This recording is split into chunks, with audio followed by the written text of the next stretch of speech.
Kue Charen, Hao. Salam sejahtera untuk kita semua.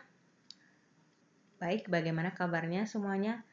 Semoga kita masih diberikan kesehatan oleh Tuhan Yang Maha Kuasa. Oke, baik anak-anak, Ibu akan lanjutkan materi kita bab 4, itu tentang Indonesia di masa penjajahan dan tumbuhnya semangat kebangsaan. Hari ini kita masih melanjutkan materi kita yang kedua. B kemarin itu kita membahas kondisi masyarakat Indonesia pada masa penjajahan, di mana kita sudah ketahui ada 4 kebijakan yang dilaksanakan penjajah di Indonesia. Ada monopoli, sewa tanah, tanam paksa, dan kerja paksa.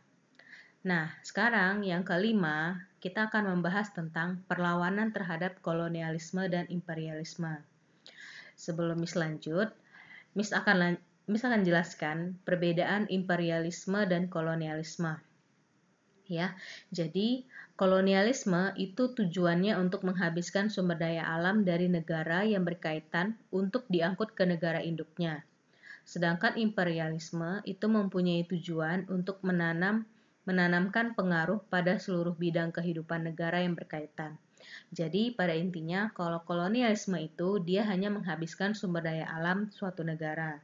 Bedanya dengan imperialisme di sini dia lebih cakupannya itu dia lebih luas. Dia bukan hanya menghabiskan sumber daya alam, tapi dia juga ingin menanamkan pengaruh dia di negara tersebut, bukan dalam hal perdagangan saja.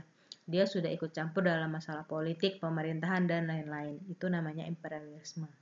Nah, imperialisme itu juga terdiri dari dua. Ada imperialisme modern, ada imperialisme kuno.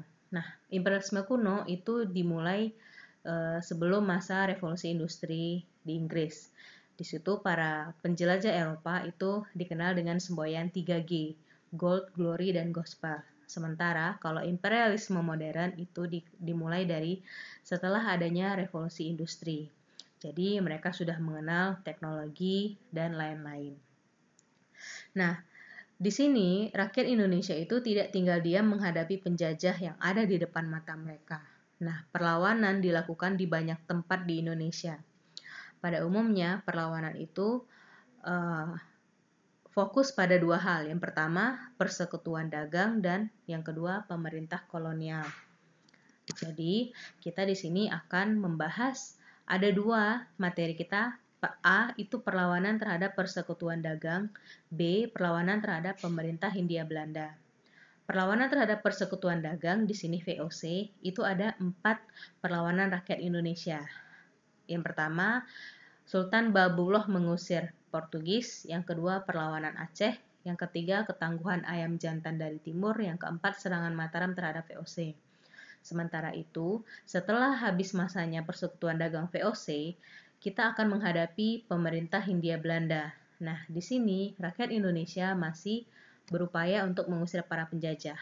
Jadi terjadi beberapa perang di berbagai daerah. Ada perang di Ambon, di Sumatera Barat, perang di Ponorogo, perang Aceh, di Sumatera Utara, perang Banjar, lalu ada perang di Bali. Oke, baik. Kita akan langsung saja masuk yang A, perlawanan terhadap persekutuan dagang. Di sini cerita yang pertama adalah Sultan Babullah mengusir Portugis. Nah, pada saat ini konflik antara kerajaan di Indonesia dan persekutuan atau kongsi dagang itu terjadi sejak VOC menunjukkan kesombongannya. Nah, pada saat itu terjadi perang antara kerajaan Ternate dan Tidore. Nah, di sini Ternate dan Tidore mereka itu diadu domba oleh Portugis. Ya, dalam perang itu Portugis berhasil mengadu domba kerajaan Ternate dan Tidore, di mana Portugis itu mendapatkan dukungan dari Ternate.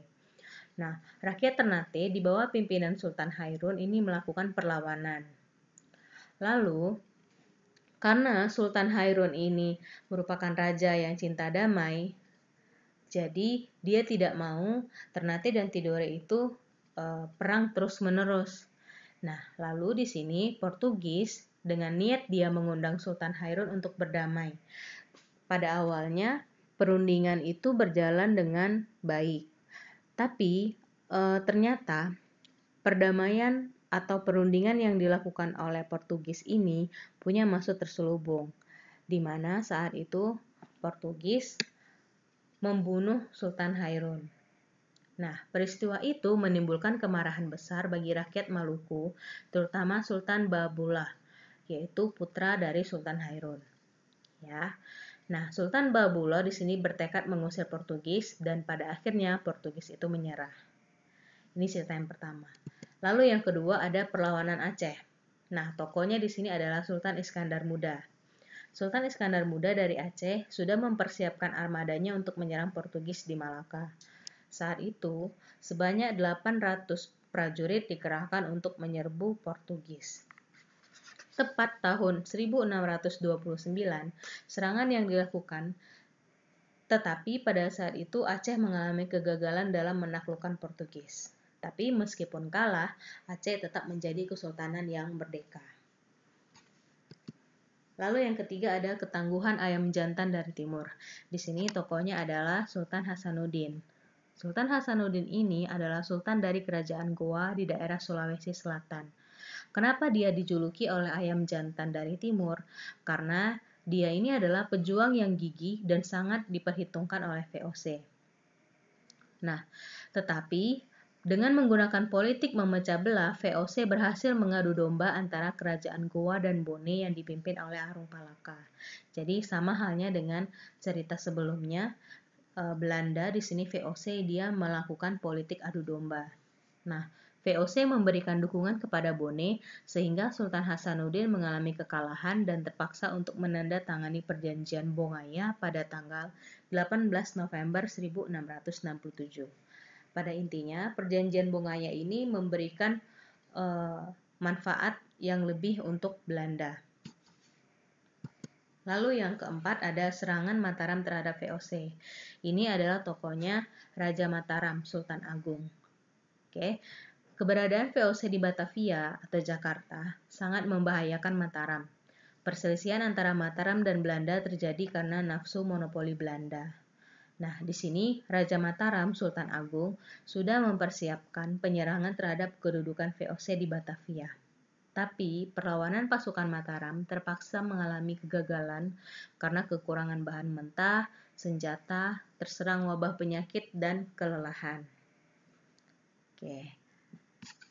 Lalu pada tahun 1799 terjadi peristiwa penting dalam sejarah kolonialisme dan imperialisme di Indonesia. VOC dinyatakan bangkrut hingga dia dibubarkan. Resmi 31 Desember 1799, VOC dinyatakan bubar. Nah, setelah VOC bubar, Indonesia berada langsung di bawah pemerintah Hindia Belanda. Oleh karena itu, kita memasuki era pemerintah Hindia Belanda. Nah, di bawah pemerintah Hindia Belanda, rakyat Indonesia tetap terus berupaya untuk mengusir para penjajah. Nah, pertama ada Perang Saparua di Ambon. Perang rakyat Ambon ini dipimpin oleh Thomas Matulesi atau lebih dikenal dengan Pattimura. Dalam perlawanan terhadap pemerintah Hindia Belanda, Pattimura dibantu oleh seorang pahlawan wanita itu namanya Christina Marta Tiahau. Dia ini adalah putri tunggal Paulus Tiahau, sahabat dari Pattimura. Nah, perlawanan Pattimura dapat dikalahkan setelah bantuan pasukan Hindia Belanda dari Jakarta datang. Ya, pada akhirnya Belanda masih menang. Pattimura ditangkap dan akhirnya dihukum gantung. Oke. Lalu yang kedua ada Perang Padri di Sumatera Barat. Nah, ini tokohnya adalah Tuanku Imam Bonjol yang ada di mata uang rupiah nominal 5.000. Ya, bersatunya kaum padri atau ulama dan kaum adat melawan pemerintah Hindia Belanda menyebabkan Belanda itu kewalahan. Ya, Belanda di sini menerapkan sistem pertahanan benteng stelsel. Benteng Fort de Kock di Bukit Tinggi dan benteng Fort van der Capellen merupakan dua benteng pertahanannya. Dengan siasat tersebut, Belanda menang. Lalu Tuanku Imam Bonjol ditangkap dan diasingkan hingga dia wafat tahun 1864. Yang ketiga, ada Perang Diponegoro. Ya, Perang Diponegoro ini merupakan salah satu perang besar perlawanan terhadap pemerintah Hindia Belanda. latar belakangnya, Belanda ikut campur tangan dalam urusan politik kerajaan Yogyakarta. Kenapa dia disebut dengan perang besar? Karena sebanyak 8.000 serdadu Belanda dan 7.000 tentara Belanda itu tewas. Sekitar 200.000 lebih penduduk Jawa Tengah dan Yogyakarta meninggal. Jadi ini awal mulanya Belanda itu ingin membangun jalan dan dia memasang patok-patok pada tanah leluhur Diponegoro. Hal itu memicu kemarahan oleh para penduduk dan Diponegoro sendiri. Nah, Belanda pun segera mengutus serdadunya untuk menangkap Pangeran Diponegoro. Pada bulan Maret 1830, Diponegoro bersedia mengadakan perundingan dengan Belanda. Nah, pada akhirnya perundingan itu hanyalah tipu dari Belanda untuk menangkap Pangeran Diponegoro, diasingkan dan sampai dia wafat. Yang keempat ada Perang Aceh. Perang Aceh di sini tokohnya adalah Tengku Umar dan Cut Nyak-din. Nah, Perang Aceh di sini perang yang sulit dikalahkan. Kenapa? Karena rakyat Aceh itu jiwa masyarakatnya itu pantang menyerah. Jadi mereka gigih untuk melawan Belanda. Nah, pemerintah Belanda sama sekali kewalahan dan tidak mampu menghadapi secara fisik perlawanan rakyat Aceh.